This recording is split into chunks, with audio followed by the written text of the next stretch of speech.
All right, and you're welcome back from the break. Good morning to you. If you're just tuning, you're watching Adwa TV. You're watching AM Ghana show right here on Adwa TV from our studio on John Evans at Samuel's High Street in Accra. This morning, I'm beautifully adorned in an African print, reminding you that it is still the Heritage Month. It is still Ghana Month. On Sunday, Ghana was 65 years. And unfortunately, our very own friend and guest on Wednesdays also shares the same birthday with Ghana. And I'm speaking of Honorable Sulemana Adams. It was his birthday as well. So a belated happy birthday to Honorable Sulemana Adams. Please forgive us. Like I said, I promised you Banco in Okro. What a day to be born.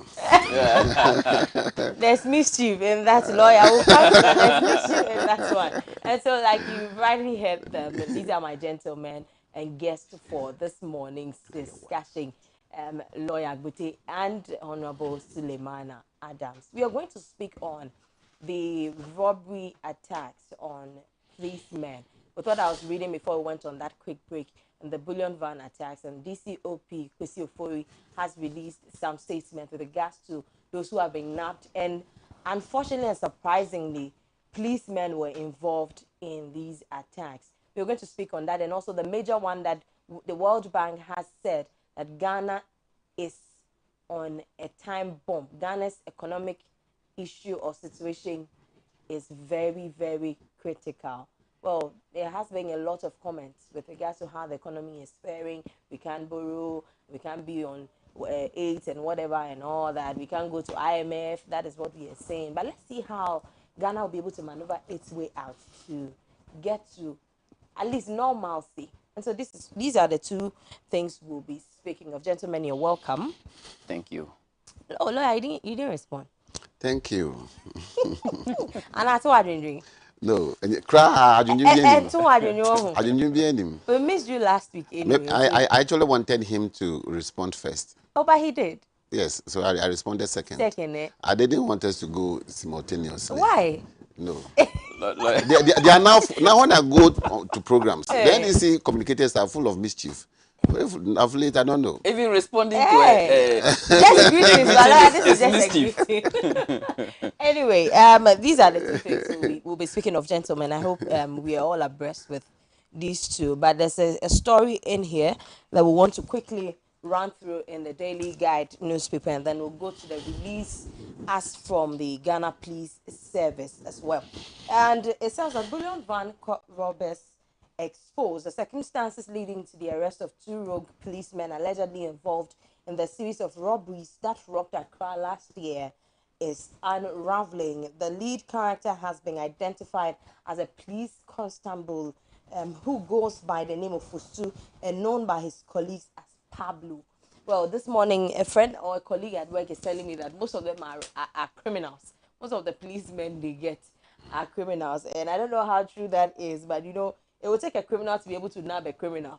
And maybe that is a tactic he thought of. But the release that came in as speaking about the investigations so far, this is from DCOP Kwesi Ofori, the Director General Public Affairs. And I read earlier that update on police investigation into bullion van robberies. And it says that the police have carried out an intelligence-led field raid at a hideout of the gang connected with the investigation into the bullion van robberies. Now, during the raid at Portemani and Shaman, there was an exchange of gunshots and two policemen, 284 Constable Range of Jima Ansa and number 53549 Corporal Stephen Kweku Nyame, who had been arrested in connection with the bullion van robberies, were shot and were pronounced dead on arrival at the police hospital where they were rushed for treatment. Some other suspects believed to have sustained gunshot wounds managed to escape from the scene.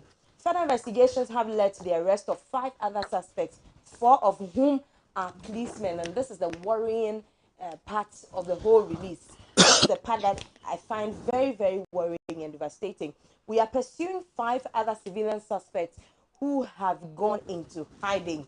The policemen involved have been interdicted, and all the suspects, number 58370, Constable Efisu Yaro Ibrahim, Constable Richard Boju, Constable Rabiu Jambedu, Constable Alberto Fosu, and suspect Razak Al Hassan, a civilian, will be arraigned before court tomorrow, Wednesday. So today, Wednesday, 9th March 2022. And very good that this morning we have a lawyer here who also make us understand how that is going to go and what can be done to them as well. We are appealing to the public and health facilities within the Accra Tema area to report to the police if they find any persons with gunshot wounds. What if the person lies that, well, they had a fight or whatever? Anyway, there's a way of getting them. We want to assure the public of our determination to continue to take the fight to criminals to ensure the safety and security of all persons. We urge anyone with relevant information to contact the nearest police station. We can win this fight if we work together. Signed, DCOP Kwesi Ofori, Director General Public Affairs. Kudos to him and kudos to the Ghana Police who, with the help of the IGP, are doing a very good job. But there has been a statement that says that the IGP cannot do the work alone. Of course, he will need all policemen on board to be able to win the fight against corruption, the fight against robbery, the fight against injustice and other things in this country. Well, but we have heard that. Gentlemen, this is what we have on the table this morning. I want to start with lawyer. Okay.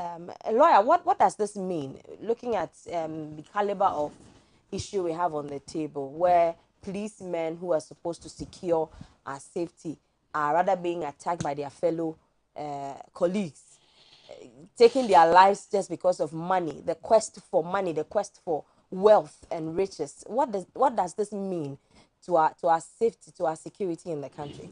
Okay, thank you very much. In the first place, let me say good morning to everybody watching us. Yeah.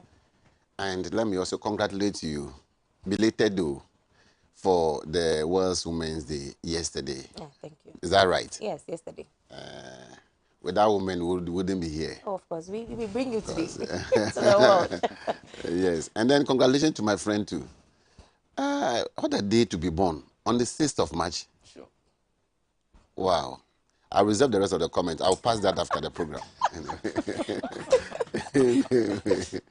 So, it's a very unfortunate situation, actually, to have the people, the watchman himself, being the person threatening the very existence of the people is very, very unfortunate.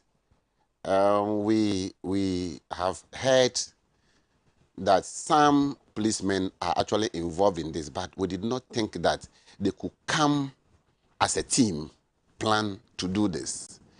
It's very unfortunate. What it means is that the police as an institution will have to do more in terms of surveillance on their own men. The question always is, who watches the watchman? Yes, so the police must have another watchman watching the watchmen. Do you understand that? Because how do you have 4 out of 5 arrested people? Policemen. And those even who are on the run, some are suspected to be policemen. What it means is that they have come together to conspire. Conspiracy has clearly been proven. So when they go to court, the first charge will be conspiracy to commit crime. And that one, once there's not only one person, there are 2 or more people involved. What it means is that they have actually conspired. I mean, think together to commit an act, bring their mind together to commit an act, a common act with robbery. And the robbery is a second-degree felony. Yes. And with this, they cannot be put before a district court. They must go to a circuit court or a high court, where the case will be tried. The policemen who are involved, I heard they've actually been fired. Those who are alive have been fired. Even those who are dead, they had to immediately be removed, because the implication of termination is different from when they die as policemen. So Doing their job. yes, Okay. doing their job. Okay. So the appointment could be terminated posthumously, depriving them of any other benefits that those who die as exactly serving the country actually enjoy. gets. Okay. So that we don't use our money. I mean, do anything to their corpse or helping the family for anything, because they did not come to help the cause of Ghana. Okay. Yes, that is what that's my personal view. So it's a very unfortunate situation. It's a very bad thing to hear this morning. When it's been happening, we all thought that there are some rogues who are not servicemen who have chance on some guns or having some guns in their possession and are using that one against the police. Very little did we know that it's policemen. Anyway, it happens. I mean, the larger the number, the more criminals you have amongst them. If I should look at it from the biblical example, out of every 12 there's one bad nut. So then it means that now we are expanding the police service. We are thinking of one policeman per how many? It was around 1,200. The ratio 1 is to 1,200, I think. Yes, that's how it was. Then the government decided to reduce it, and then as they are employing more policemen, obviously it is coming out that we are employing more criminals into the police service. So then we have to, then again the police service will have to do a background check. I know a section in the police service, a unit in the police service, the Bureau of National Investigation, now National Investigation Bureau, NIB. Before you are recruited into that service, it does not take less than a year to do a background check of you or about you. So you really get such bad nuts in a service like the Bureau of National Investigation or National Investigation Bureau. So the police must start adopting that strategy or that process in recruiting more people into the police. Okay. All right. That is Lawyer Agbite's comments on what he thinks must be done and what he thinks will happen with regards to the case we have here. Let me come to Honorable Adams and ask him, with what lawyer has said, it's clear that these policemen lack certain things, and of course someone will lack something before they will have to chase after something daily to get what they lack. And it's already showing that for them to conspire, and it's not just one policeman, but there are several others who also are in the same dilemma or who also find themselves in that same situation. There's a quest for wealth, there's a quest for money. We've seen citizens or civilians taking lives of young people and fellow neighbors just to be rich. Now we are seeing it in the security service, where we think that these are people charged to secure our safety as human beings, as citizens in this country. What do you think are some of the things that these policemen are lacking so much that they have gotten to this point where they don't mind coming together with other civilians who are bent on robbing just to satisfy their ambition? Thank you. Good morning to you. Good morning, birthday man. Good morning to your viewers, and good morning, my brother. Good morning. I'll be interested to find what the final comment is. I know you'll be happy that you have a friend who was born the same day as Ghana. Same day at Ghana. You know, if you want me to pass that comment, I can pass it here. Yeah, I want you to. I actually expect somebody born on the day Ghana was born to always speak Ghana, but not speak for a party. Okay. Oh, really? And that's what I do. I'm very happy. Speaking for a party is also part of Ghana. Okay. Party is also part of Ghana. Okay. And to answer your question, it's not a guarantee. I mean, we all need something. So whatever you need should not lead you to commit a crime, because we all need something in this life. But I want to first of all give a condolence to the family of that policeman. Lawyer says they don't even need anything from Ghana, because the means through which they died, they were not doing anything to protect Ghana. So yes, the family shouldn't be compensated or whatever. No, I mean the family of the one in the bullion van. Okay. So the one who was killed. Killed. The one who was killed. Okay. Yes. Okay. Not these two. Because in fact, there are 6. Yes. Then 2 have been killed, and Yes, and that's 4 are there. investigations are ongoing on. My sister, is heartbreaking. In fact, when the first news came, when we all heard that young fine gentleman had been killed, all of us were in fact disturbed. But to come out that he was killed as a result of the conspiracy of his own colleagues, it's more heart-wrenching. Because, like he said, who watches the watchman? These are people who were supposed to protect us. So to see 6 policemen involved, then, as the police statement indicates, then it's a syndicate. In fact, before this particular statement was released by the police, they had released an earlier one on the 7th of March. And that one catalogued a number of bullion van attacks that has taken place in the short space of time. If you look at the Kingsway robbery in February 2021, it was also it was a bullion attack by the same group. Bachonas Pentex, also in March 2021. Jamestown, Adedembo. Adedimpo. Also in June 2021. That's where the policeman was killed. Yes. Yeah, and then another woman who sells pure by the roadside. Yes, and then attempted robbery at North Kanishi industrial area in February 2022. Just this February 2022. So it's becoming one too many. So you ask yourself, what is going on? But I can tell you that the police service, if you allow the police service to work, if you read through the police service, they are capable of unraveling any mystery, especially if a policeman is involved. You remember the policeman who was killed and buried some years ago? I don't know whether how old you were, but I remember that policeman who was killed and buried under, I think he was involved in land guard issues. He was trying to protect somebody's land, and land guards killed him and buried him. He used to appear on the popular television program, GTV program, to do this, to show Kwabena Yeboah this. Kwaku Ninja. Kwaku Ninja. Oh, okay. Very Kwaku Ninja. He was a policeman. After years years and years of investigation, he was killed. The people who were his remains were found, and the people were actually arrested. So when they killed this policeman, I knew that eventually it will come out, those who killed. But I didn't know that it will come out that he died from connivance from his own colleagues, police personnel.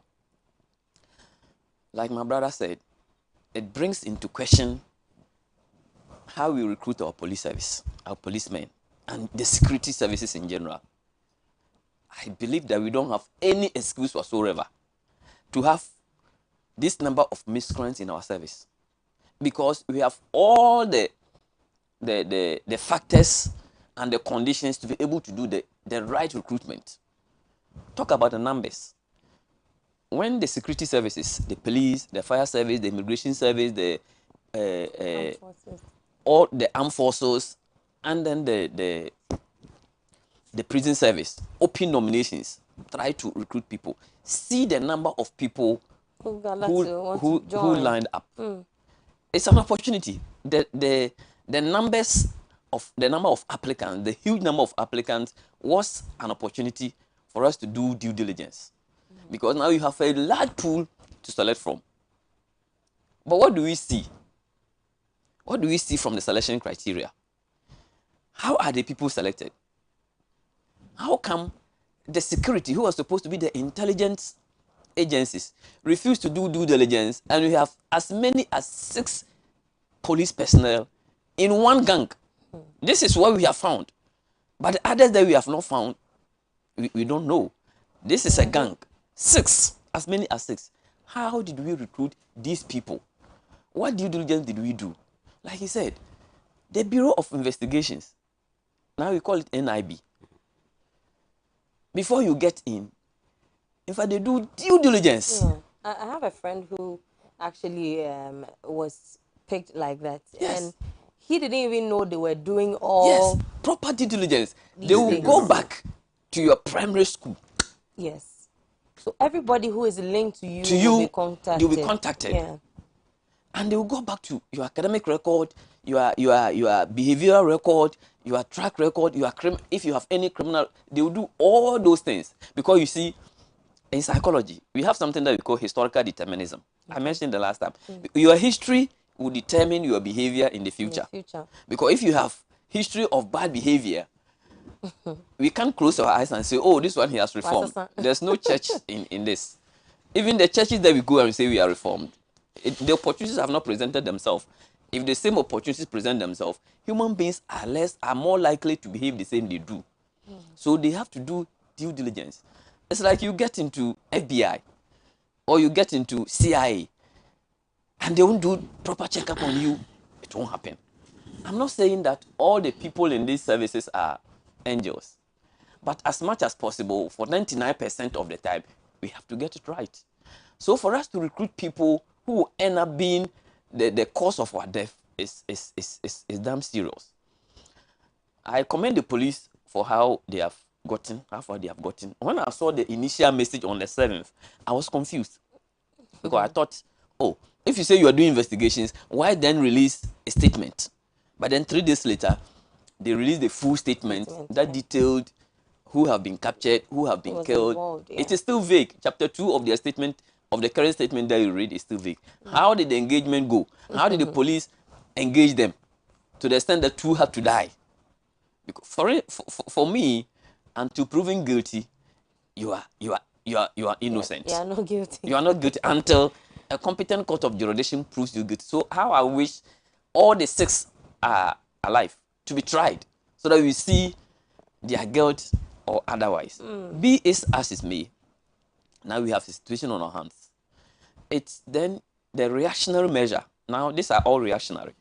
If the police have been proactive in their selection criteria, maybe we will not have these people wrecking mayhem on innocent. But with, not to cut or not for you to forget your comments, with what you've just said, will that also enable us nab all others who are also involved? Because like you said, it might not be just the 6 that we have in there. It could be interlinked. We could have other people as well who are of the same minds, with the same motive, and planning such things to happen. Like you're saying, the 2, if they had not died and these 6 men were tried, do you think that it would have led to an increase in number on those who were even part of the conspiracy? Of course. If they were alive, they would have given more information. And that's why police actually try as much as possible to catch criminals. It is only when it is so difficult to catch them that they engage them. But the statement mentioned that there was an exchange of exchange. Yeah. So that's why I said I don't blame the police for killing them, because now when you are going to try to arrest somebody and he's giving the fire, you don't stand up. But how I wish they were alive to add to the 4, so that we can go to the bottom of everything that happened. Because I suspect clearly that this is, because according to the police, it's a syndicate. Syndicate means it has so many facets. You see, don't be surprised about the proliferation of arms in the system. This could be one of the avenues. So I know this is Accra.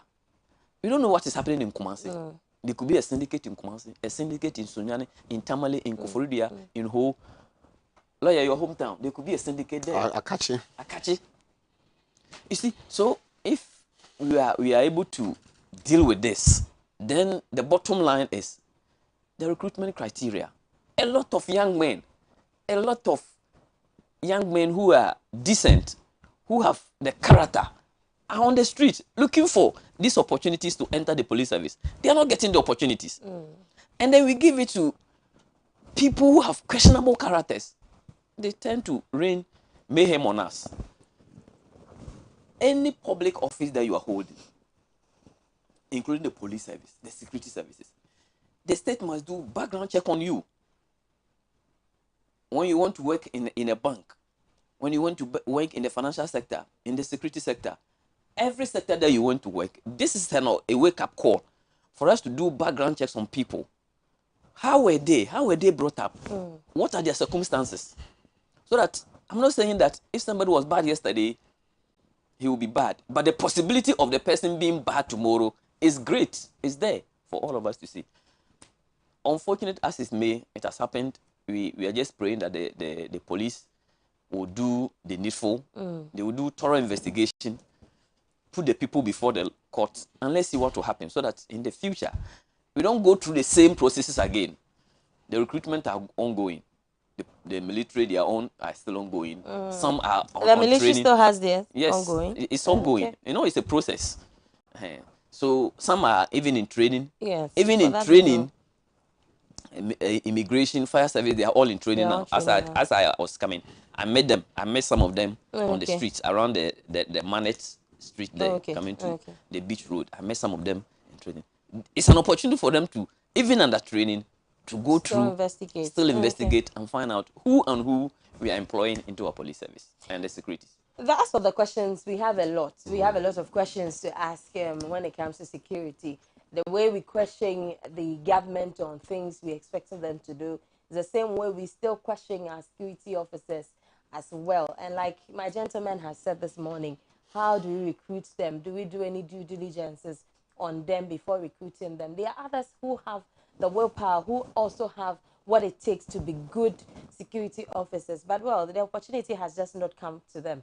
But let's see, moving forward. There are some other people who think that our services, especially the Ghana Police Service, are not so much equipped with what they will need with regards to technology and others, like cameras. And because I remember when the bullion van attacks continued, and then the last one that happened in Adedinkpo, there was one suspect that was being identified, and it traced back to some other attacks in Sunyani, in some parts of the country, in some villages, to even attacking GCB Bank and some other banks as well.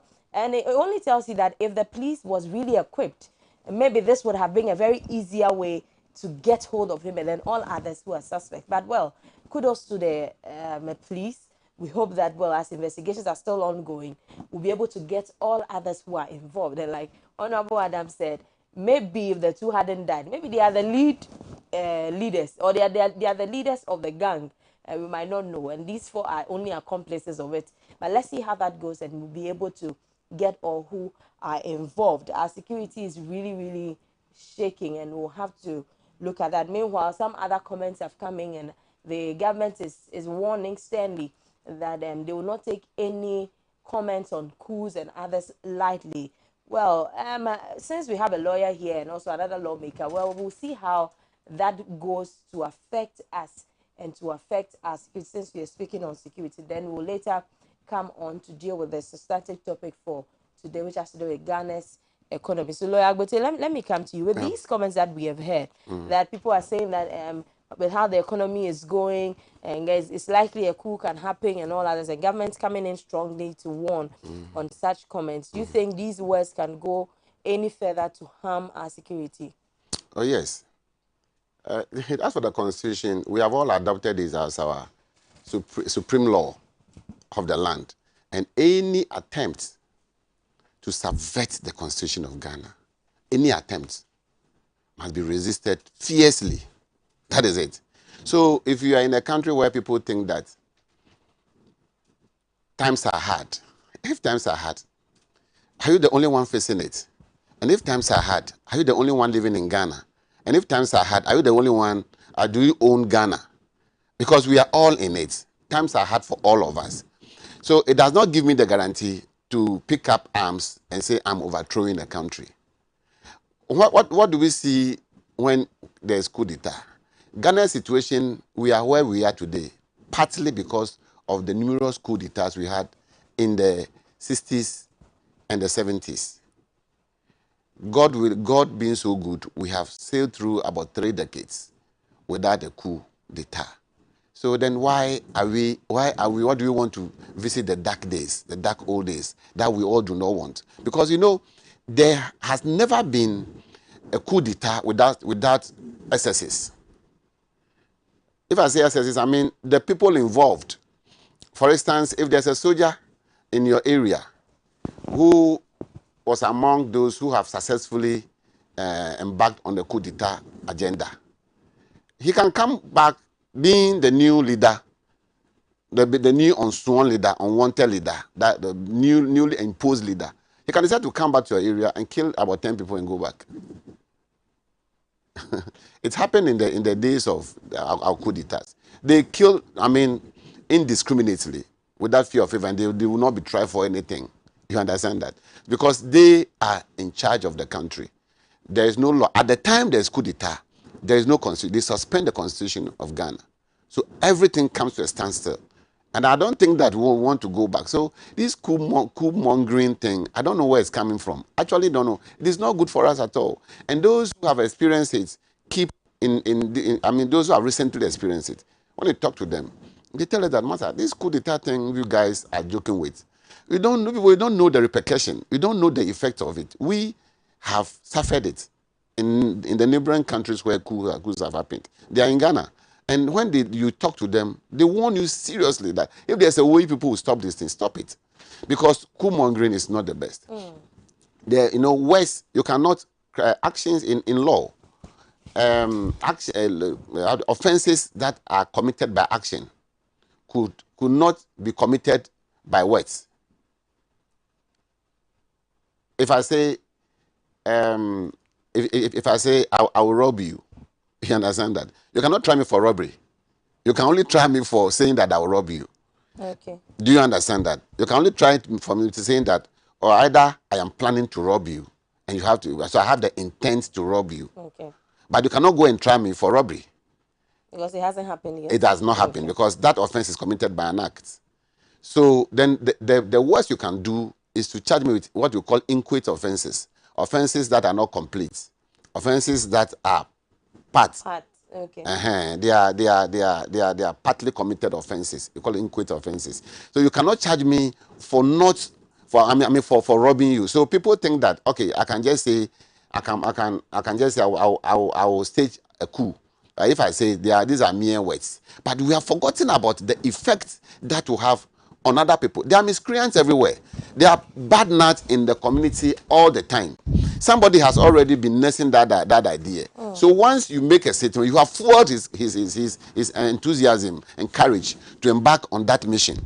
So he said, well, even people are calling for it. So if I do it, it will be in tune with what the masses are calling for. Let us stop that, because the effect, the repercussion that we are going to suffer as a nation, it's so detrimental to the very existence of each individual in this country. So please, if it happens, you don't know. And coup d'etat doesn't know this, doesn't know people. You don't walk with a flag on your head. And even a stray bullet doesn't even know who is killing. Sure. So please, let us be very careful in these things. All right. And this is coming from Lawyer. Let's be careful on the comments that we pass, especially with regards to coups and violence and others. For a country who has suffered coups in the past, we shouldn't go back or revisit them. And our neighboring countries are not going through any better times with regards to coups happening in their countries as well. Honorable, briefly, your take on that one as well. Then we'll come to Ghana's situation as an economy now. Okay, thank you, my sister. I think we must situate those statements in its proper context. I think the law is clear. If the government think that somebody is breaching the law by making pronouncements, the laws are clear for the government, for the person to be dealt with. And to confirm what my brother said and to agree with him, nobody wants coup d'etat in Ghana. Nobody, absolutely nobody. You actually were born on the 6th of March. So now he's talking like you want him to talk. Yeah, this is the way I want him to talk. The honorable, congratulations. Absolutely nobody wants a coup d'etat in Ghana. We want the best for Ghana. In fact, I will say, without any equivocation, that the problems of Ghana started in 1966. If he allowed the first president to continue the blueprint that he had, I didn't mean he will be there forever. But I think we have had a pedestal to stand on, and that we have been rubbing shoulders with the Asian tigers now. The coup d'etats have not helped. But we must also not be behaving like ostriches and then pretend that everything is fine.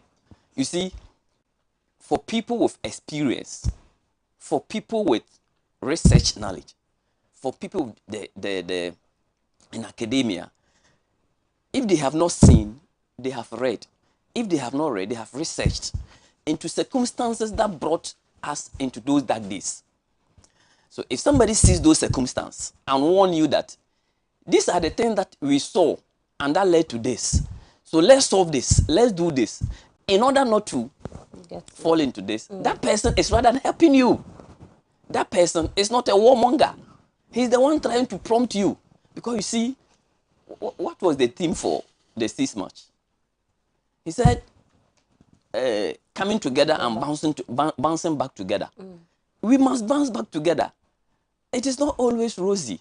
So when people give conditional statements, for instance, if I am to pick one of them, in fact, the lecture by Professor Atuguba, he even went on to say his friend, the Minister for National Security, if he has not read that thesis by his friend who is in the War University in the United States, he will encourage him to read it. We don't want coup d'etat in Ghana. And I'm paraphrasing him. We don't want coup d'etat in Ghana. But he's afraid that circumstances may lead to one. He's not calling for coup d'etat. He's asking us to fix the system.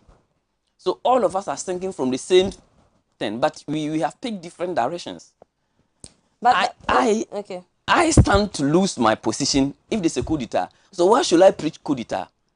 But if I see that the conditions that are there may lead to one, I must talk about it so that we do away with that condition.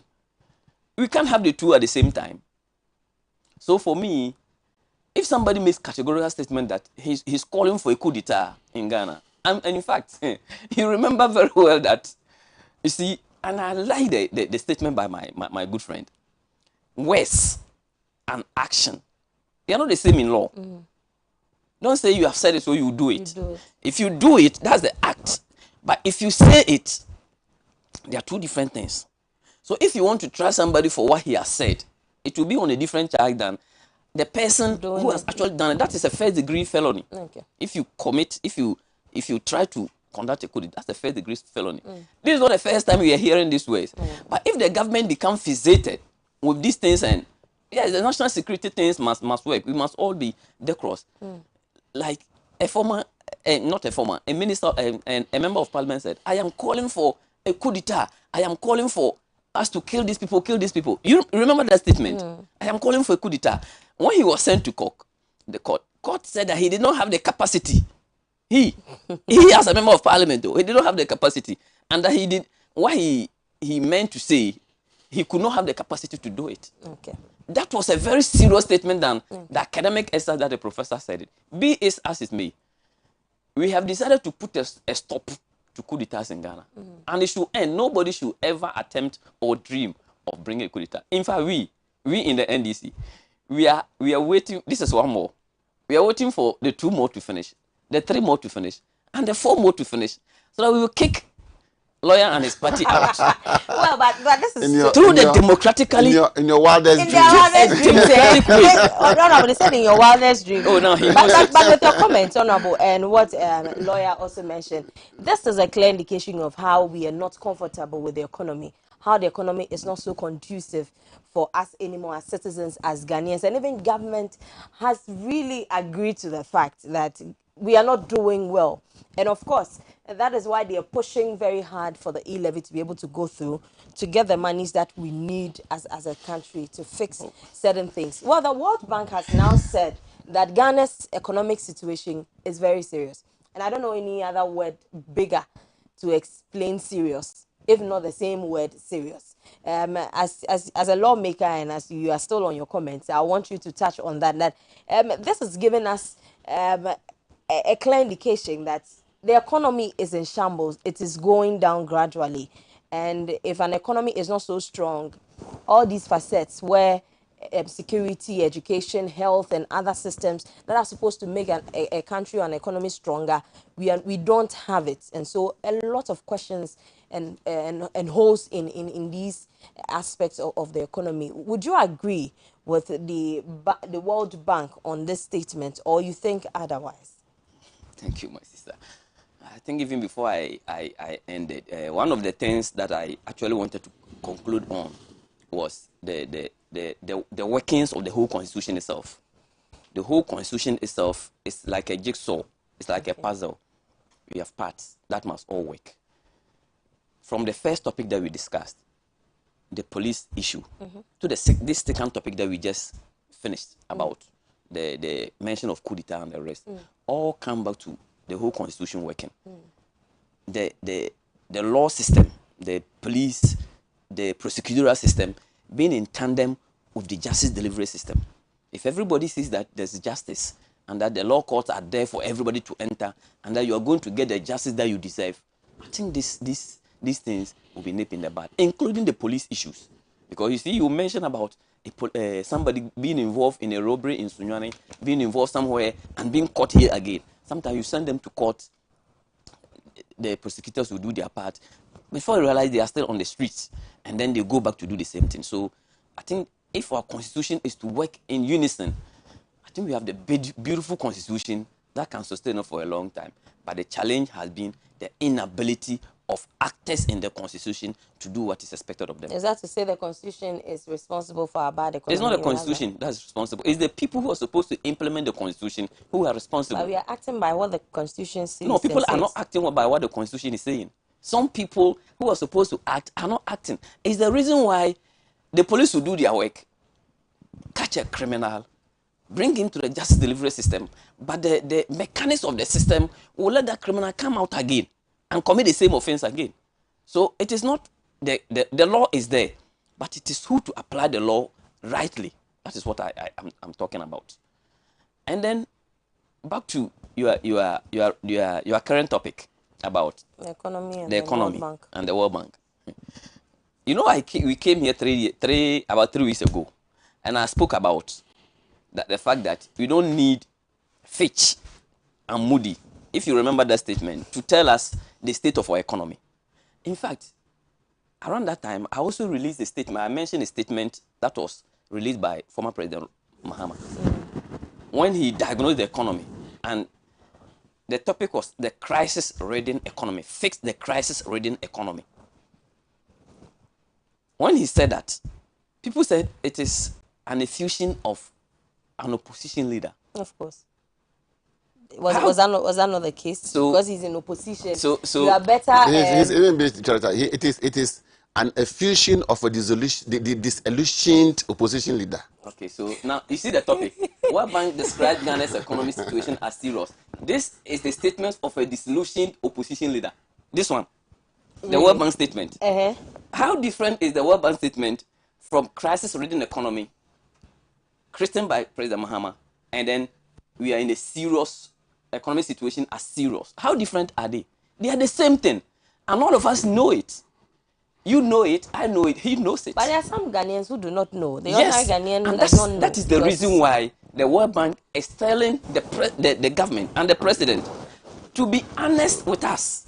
If you read that statement that is issued by the World Bank is telling us to be honest with Ghanaians.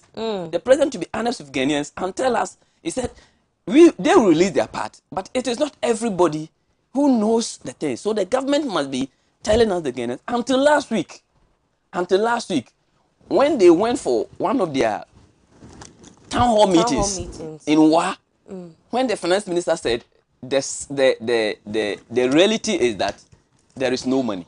Okay. Until that time, has this government ever accepted that they were in trouble? No, they never accepted that they were in trouble. Okay. So what the World Bank has said has already been said and re-echoed by Ghanaians, including former President Mahama, who actually, and in fact, on the 6th of March, when the president went to Cape Coast, the president said, I can't do it alone.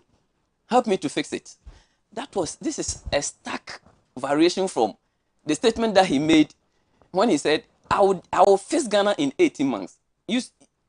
Listen to the pronouns that he used. I will fix Ghana in 18 months. Good. Now he realizes that he can't do it alone. And former President Mahama has said it. He said, call for a consensus like we did. Invite all the think tanks. Invite us as well. Oh, allow me. The Senche consensus. No. President Mahama Lawyer, you have your time because time is already. We are not Honorable, you can go ahead and make your statement. Lawyer, and you allow him make his statement. The rest of the time will be for you. No, this is just one. No, and I'm giving you. I'm asking for clarification. That's the problem that you have. Honorable, is it the same? Honorable, you go ahead and make your statement. The rest of the time will be. My time is gone. Oh, just no, it's just some seconds. 20 seconds. Okay. The rest of the time will be for Lawyer Agbute to finish He it should up. let me flow. He realized that Then I was flowing. please leave him alone and flow. He's exerting too much energy. I'll take it from your time. I'll take it from your time. It's important because this is what will prevent people from making those statements that you are scared of.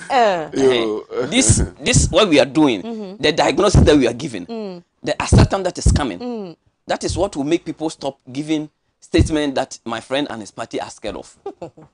So what I'm saying is that when former President Mahama called for a dialogue, called for consensus building, called for involvement of everybody, that is what the president sought to portray, but left it hanging, that I can't do it, help me. Who are you talking to? But are you expecting government to heed to not this government? Not this president.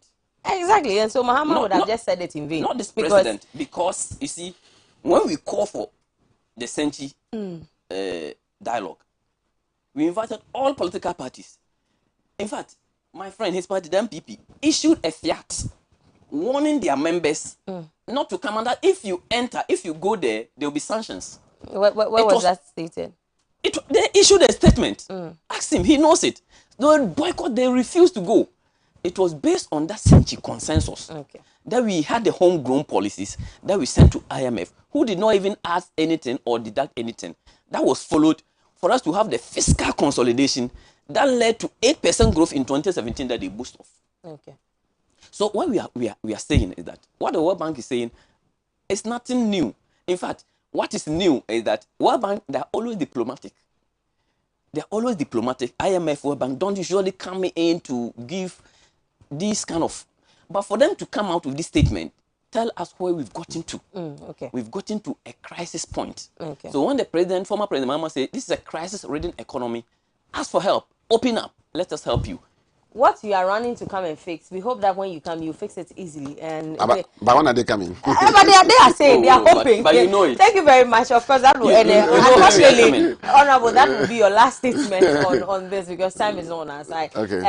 The rest of the minutes, few minutes, 3 minutes to lawyer. Oh yes, 3 minutes to lawyer. But you spoke, and then he spoke of no. But I thought we end at 9 o'clock. You said no. There's a segment. No, there's a segment after ours.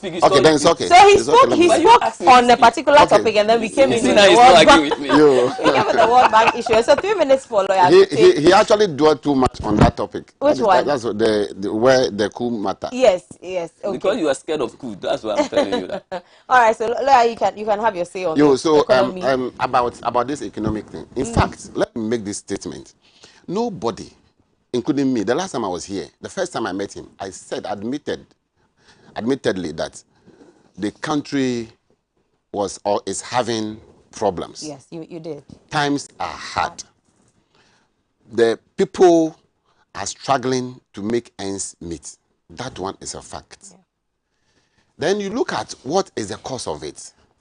You see, that is it. I have always said that I'm a proponent of a cut down in government expenditure.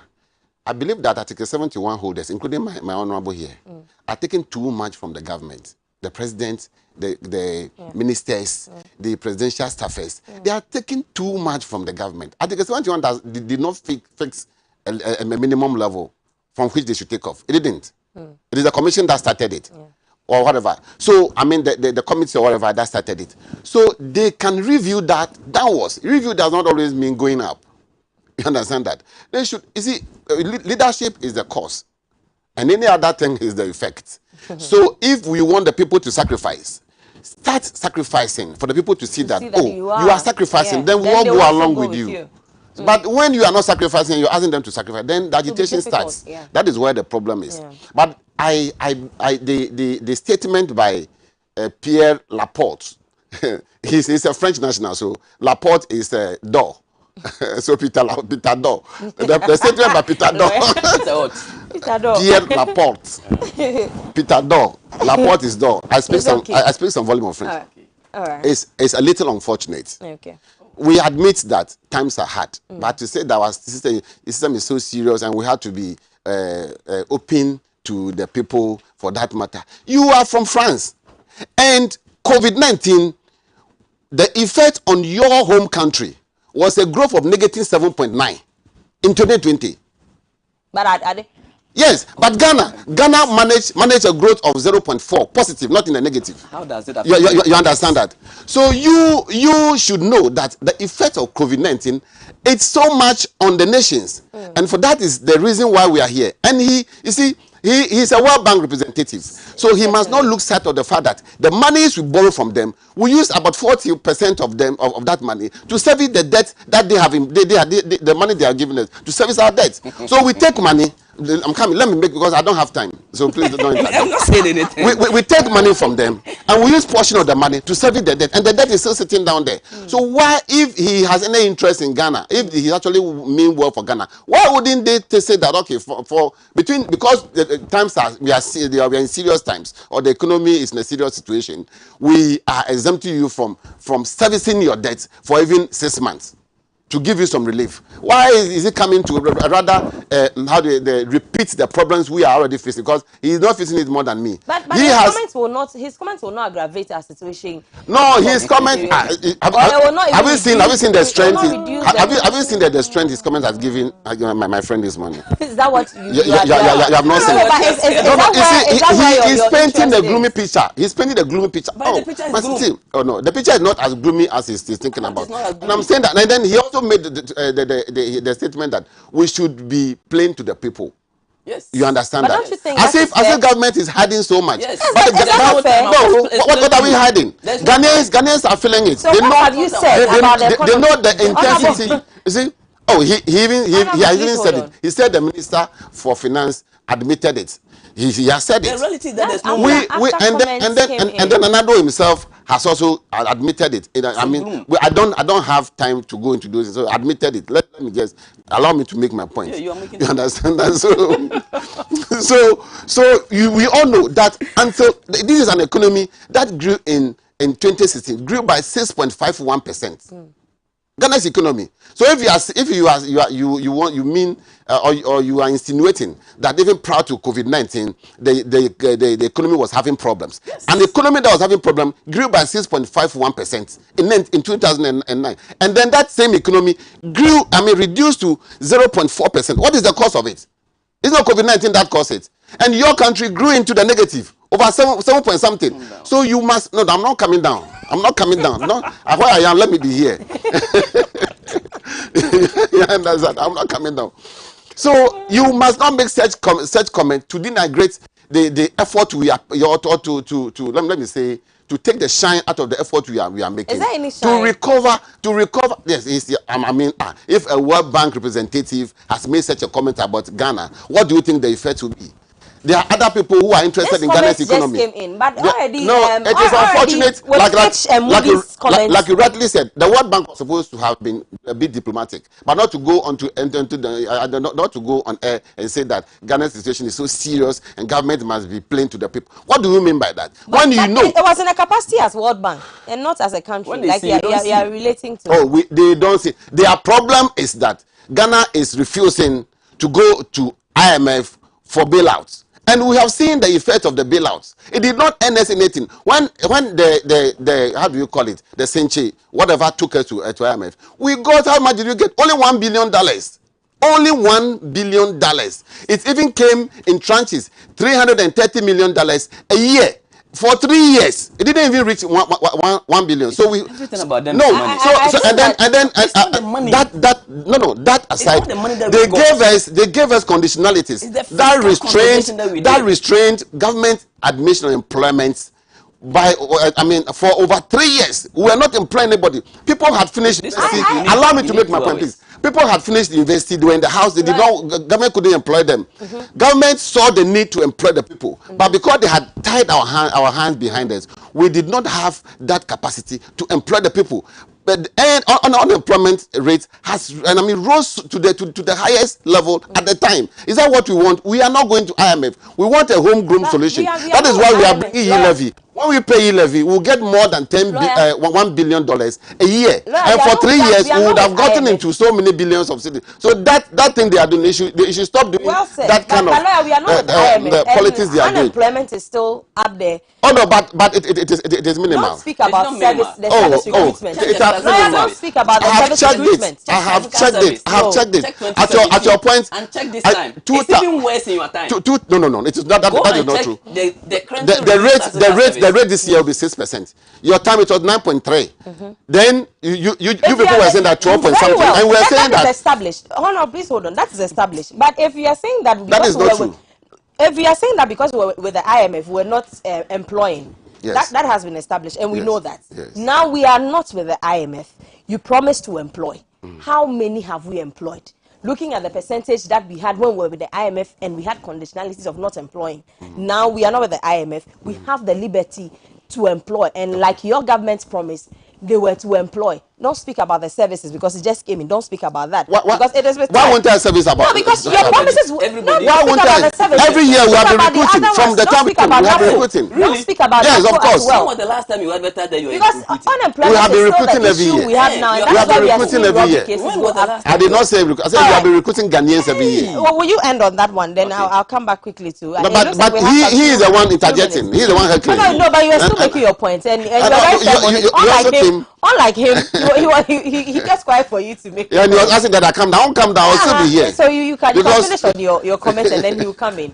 You can wrap up on your comments in 30 seconds, and then Honorable will also have something. Oh, you want me to wrap up first? Oh yes. Okay, You- fine. you So can. What's your comment? That's if you've I- ended. If you've not ended, that's No, fine. I've not ended. They have so much to say, but because of time. So I'm saying that where we are now is better. Ghana is far better on its own than Ghana and the IMF But and we World are, Bank. we are burdening That is- the ordinary Ghanaian to pay levies on, when monies they we don't are all even Ghanaians own. and we are from homes in Ghana. When I go to my hometown and there is debt there, the members of the family contribute to service that debt. We don't go to borrow to come and service the debt. Sure. So that is what we must do. We must start doing it now. And like you said, let's pay I levy like, to I do like that. what you said earlier, that cutting down on government expenditure. Of course. We should cut it down. If we cut it down, Thank you. levy will not have You to pay, be. don't worry. It will not have to be the order of the day where we need it from the poor person who cannot even fend for him or herself. But if we are cutting down on it, the taxes that we get from all other places as well will be able to take care of us as a country. And like he's saying, we can't borrow to take care of ourselves. Borrow to settle another debt, No. and then you still be. We are not borrowing doing that. again. And e-levy is not the answer to it. Like he said, cutting down on expenditure. They should be sacrificing, leave some of the things that they are taking. There are huge amounts of money they are taking. Cut down on the size of government as well. And then maybe Ghana will be able to raise its shoulders a bit to take care of certain things. Our health issues isn't anything. Just yesterday or so, we were commenting on how Ghana has, yes, Dr. Baumia mentioned that Ghana has what? The best, is it a flyover health, something. I'll get the story right, but I was in our bulletin yesterday at 6. Yes, the drone service. I mean, is that the only thing that we have? There are bad roads in some rural areas that people cannot get to the hospital safely to deliver. People cannot get simple medicine or very excuse my language, trivial ones that we call it. There's no medicine that's trivial anyway. But I mean, as low as 1 cedi or 2 cedi cost of medicine, they can't purchase, they can't buy. And we are rather boasting of drone. What does it do? What does it do to our rural areas when it comes to health, where delivery systems and others, we are not able to do certain things for Ghanaians who have to pay, and there's no money for them to pay for some of these services. These are some of the things we should be looking at. When we cut down on expenditure, we'll have the monies to fix some of these problems. I think Lawyer Agbote has said it, and I've also summed it up for him. And so I'll come to Are you sure you summed Honorable. up? I've summed it up for him nicely. Honorable Yeah, Adams nice. will also say a bit on, as we are stealing some few. Please, you should just say a bit too. It's just a bit. Why? Lawyer, you want to help me with my timing?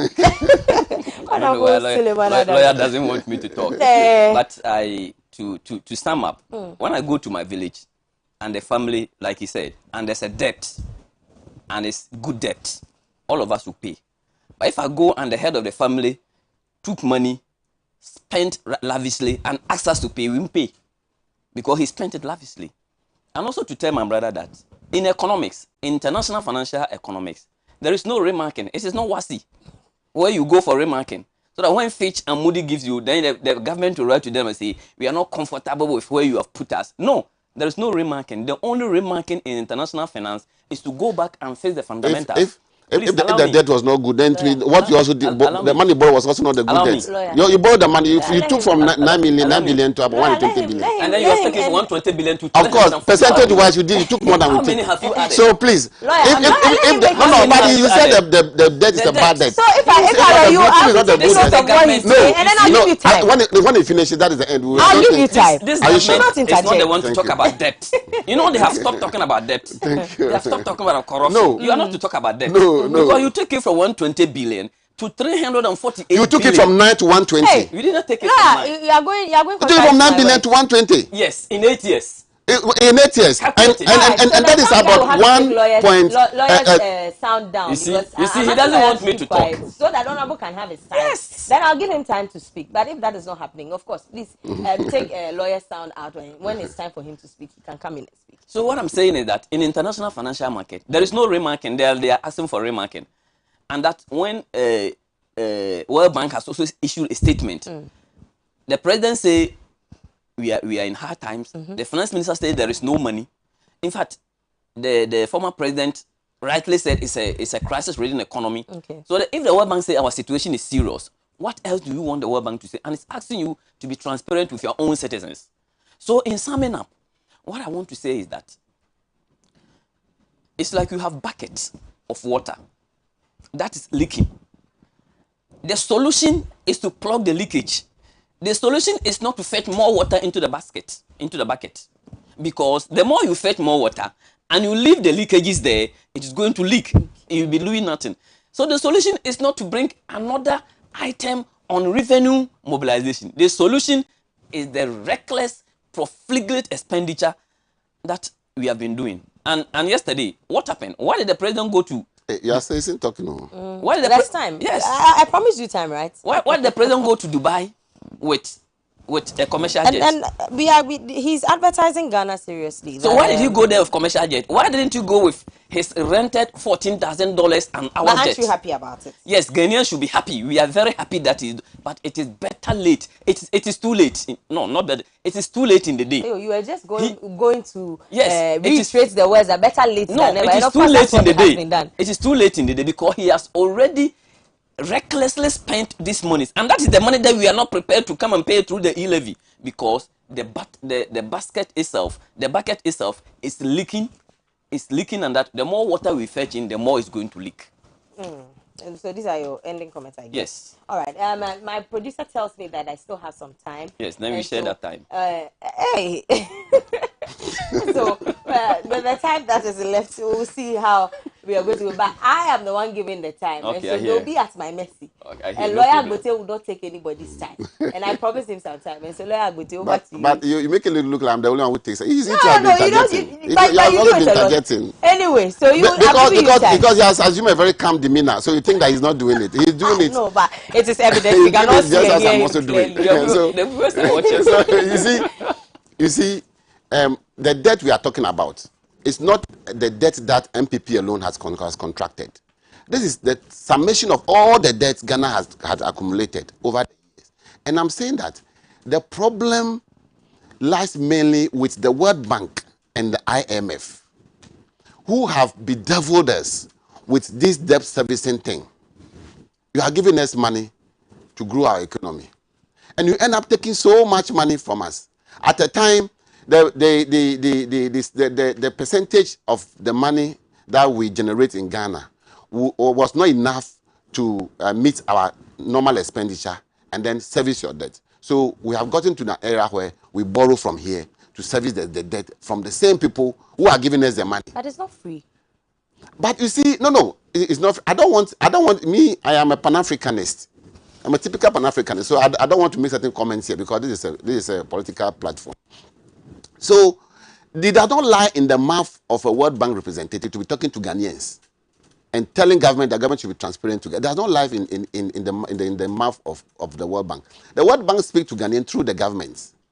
But if a World Bank representative decides to go into markets, into town, or to go to town and decide to speak like he's speaking from an NDC political platform, then of course is that where the tag is coming from? Then of course it becomes a problem to some of us. That is why you saw me going up this, and he says, "I'm still there. I'm not coming down. I'm still there." You see, so that is the problem we are having. If you have any advice, give it to government in form of writing.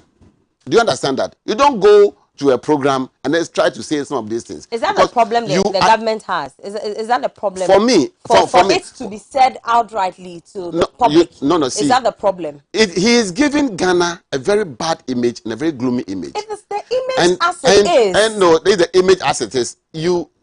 I don't want to say. It's okay. For example, if you are in a house and your uncle has to advise you, you understand that your mother is managing, your parents are managing the house in a way that they like, and your uncle says that the way they are managing the house is not the best. Must your uncle come to you, the children, be telling you that your parents are not managing you well, so your parents should be truthful to you? That is not so. He must call the parents and tell them that, look, these things we are saying, 1, 2, 3 are not going well. So we advise that we do it this way, this way. Then they will implement that thing in the house to correct whatever anomaly mistake is saying. But you don't come straight to the children that is taking care of and tell them that your parents are not doing that. If you do that, what you are doing is that you are giving the parents a very bad name, and you are depleting the trust and confidence the children have in their parents. So what will happen that next time the parents do anything, the children will not value it. These are, and that is what he's doing. And we does not lie in his mouth to do that. Hold on. With what you are saying, I don't agree to it, because we have put you in power to serve us, to work for us, to make sure that we are comfortable. And per the Constitution and others, you are supposed to make sure that citizens in the country have a particular living that at least everybody will be comfortable. I have put you there. Mismanagement and others have made us get to this point. You have refused to tell me the situation on the ground. And instead of you to be transparent with me, you haven't done that. And of course, with Fitch and Moody's release, government was not so happy about it, because it gave Ghanaians a clear indication of what we were dealing with. And then now the World Bank has come to reiterate what was in Fitch and Moody's releases or in their statements. And you are saying that government, World Bank was not supposed to have done that. Government had refused to tell us the real thing on the ground for us to know what is happening. But the only thing we know is that government is forcing Ghanaians to pay e-levy to be able to fix other things. Meanwhile, there are other things you are supposed to make us know. And I think that the World Bank's position is one of other people's money, and we are giving you money to manage your economy, but you mismanage because you have a large government. The expenditure is very high, and you are not doing things that will bring you money or revenue enough to be able to take care of yourself. But you rather have to be or live on borrowing for the country, which will not lead us anywhere. Just like and we are saying we are not going to borrow again, and that is their problem. And we have to do things that will make us get money. What they want us is to get to a point where Ghana's debt will be so much that we will be unable to pay it. Then maybe they can achieve their final aim. And we are saying we are not going there again. We want to solve it from our house. I'll repeat this again. If I go back to my hometown today and there's debt in the house, I am asked to contribute to pay the debt. The debt we are talking about is Ghana's debt. The debt that NDC came to meet at 9 billion, that he took it to 120. That also took it to 340. Is it 320 or 340? I'm not even. Yeah, so honest. So yeah, of course. When it comes to some of these figures, I'm a very honest person. I don't pretend. You see, if you look at the percentage increments from 120 to where it is today, and from 9 to 120, then they see in percentage you have borrowed more than we borrowed, but in nominal terms, nominal figures, we have borrowed more than they did. Exactly. Hold on. Let me quickly say this. I think that the MPP communicators should learn from Lawyer Agbute and the way he's commenting on the figures, especially when it comes to borrowing. But they come in here to speak very vehemently that, well, they haven't borrowed. And no. If you look at the rates, they have borrowed like 1,600 times what they came to meet. And we are about just about 224 But you times. borrowed more than they have. So it means nominal figures, fine. But and most of their borrowing were very deadly borrowings with very high interest rates. That is what the difference between our borrowing and their borrowing. But were times hard like it is now? Of course, they came with that COVID-19. How? They did not have COVID-19 during their period. They had Ebola. They did not have had the Russia-Ukraine war during their time. Russia-Ukraine war is barely 2 months. Because it's barely 2 months, lawyer. Look at how petrol prices have shot up petrol from prices in were 2 already months. going up before the when tension started building, that was when the petrol prices. No, lawyer, no. Have you checked the current petrol prices? Have you checked it? Have you checked it? I have checked. Have you checked it? I have checked. The current petrol prices. Tell me. I mean, petrol which prices. one have you seen? I've seen 124 per barrel. Against which one? Against 62 at their time.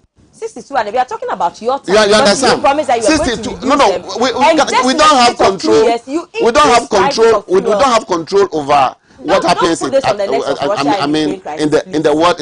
Oh, but if you have about 40%, no, if you have about 40%, my sister, if you have about 40% of the world's gas consumption coming from Ukraine and Russia, and there's war there, what do you think will happen to the economy?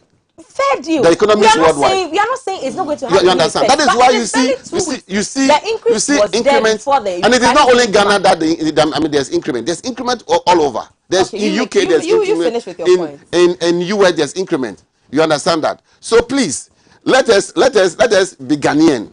He was born on the 6th of March. Let my friend think Ghanaian and stop talking about how to come back into. No, I cannot deal with that. You can do with that. How can I be boxing the ring and be throwing my hands into the air? He hasn't come. Has he targeted at him? You rightly said that if you just say you haven't done it, but when the action happens, he hasn't attempted boxing you, and so you are not boxing. So let us be more Ghanaian. Let us think along with government, so that we see the way we can extricate ourselves from the dangerous clause of IMF and World Bank to build Ghana and make Ghana a better place to live. But obviously, e-levy isn't the way to go. And Ghana ready for investment. Akufo-Addo assures investors in Dubai Expo. I have an announcement. President Nana Addo Dankwa Akufo-Addo has told the international investment community that Ghana remains the safest destination for investment in West Africa because it has shirked off earlier uncertainties that clouded its path to progress and prosperity 29 years ago. He said the last 29 years of democratic governance in the Fourth Republic had generally been the period of the greatest economic growth in the country's history. President Akufo-Addo stated this at the observation of Ghana Day at the Dubai Expo 2020 in Dubai. Our engagement at the Expo is themed on opportunity because we are a nation of unquestionably attractive opportunities, he added. Well, they have stated after business-friendly economy in one district, one factory. Of course, maybe we didn't see e-levy and we didn't see school, free SHS and then all other ones. But at least one other popular one district, one factory is also here. Honorable, you've heard your president. We have heard our president in Dubai saying that Ghana is ready for businesses and wooing Dubai businessmen to come and invest. Meanwhile, there has been some statements that mention that with Ghana's economy and status, and of course with what the World Bank is saying, Ghana isn't fit for such businesses or investments from other countries as well. What do you have to say? Thank you, my sister. I think the most difficult job on this earth now is to be an MPP communicator. It's the most difficult job. And you see the flip-flopping that my friend trying to even blame flip-flopping our problem with Russia, Ukraine, came back to COVID, trying to talk about debt, and then the usual voodoo mathematics. What he did is a voodoo mathematics. You see, percentages are based on... Don't come. Percentages are based on numbers. On what basis are you calculating a percentage? Why are you ignoring the nominal things and going to percentages? Please. What I want to say... these questions are rhetorical questions. They are not for you to answer. I beg you. What I'm saying is that this government has refused to be accountable. And that is what the World Bank statement says. It's serious because they said, be transparent with your people. We, the members of parliament, we Ghanaians ask you to be transparent. You have refused to be transparent. We ask you to explain to us how you expended the COVID expenditure so that we can boldly go and say that our troubles were caused by COVID. You flatly refuse to answer the questions. It is not World Bank, it is Parliament of Ghana asking us to set up a committee to find out how we expended the COVID expenditure. Run away from expenditure. It means you are not prepared. And look, you are talking about debt. This is the last government that should talk about debt. Because, you see, after all the HIPC things that Ghana was forgiven, debt cancellation, and President Kufuor left us 9 billion. In 8 years, the Mills Mahama administration took us from 9 billion to 120 billion. What is the addition? 110 billion. That is 8 years. 110 billion Ghana cedis in 8 years. Now, we are having a debt. If people have added close to 260 billion. So from 120 to 348 billion, you have added close to 260 billion. Somebody used 8 years, added 110 billion. 360. 340 minus 123 is 260. It's not 340. You see, that is what they are asking you to be transparent. You see, when you are calculating the debt, you decided to leave ESLA out. You bring it as a footnote. In the budget statement, ESLA is a footnote. That's why World Bank is asking you to be transparent, because ESLA is a debt on our book that we are going to pay. So you have added almost 260 billion to our debt stock. You are surprised about it. I'm not surprised. You are surprised. I'm not surprised. That is in 5 years. You are doing propaganda. It's not. That is in 5 years. You are doing propaganda. And then in 5 the years. figure is 340. Yeah, Please, in 5 years, Please let him finish. you've not been able to show us what you have done with the 60 billion that you have borrowed. You've not been able to show that. All that you mentioned is your free senior high. And I'm telling you, averagely, government spends 2 billion studies a year in free senior high. You've implemented a free senior high school for 4 years. That is 8 billion, maximum 10 billion. What have you used the rest for? So the profligacy expenditure, and do you know why they are trying to work so much to go away from IMF and World Bank. You see, IMF and World Bank, these multilaterals and bilateral organizations, go with project-specific loans. So when they give you a loan, they ask you specifically what you can use the loan for. My friends have decided to go. He's taking all the time. Oh, but I gave you more time. You remember what? Please. You see? Honorable, please make your statement. You have 2 minutes to finish. My friends have decided to go to the international bond market, which is a private, because there, nobody will ask you to use the money for this and for this. So when President Mahama was president, when Setepe was the Minister for Finance, he called something smart borrowing. So we borrowed, and then we constructed the Atuabo gas plant, which is now providing us with the LPG and the electricity that we need. We asked specific organizations to borrow on their books and then construct the University of Ghana Medical Center. UG borrowed. We asked the Bank of Ghana to borrow to construct the Bank of Ghana Hospital. We did the Rich Hospital. We did roads.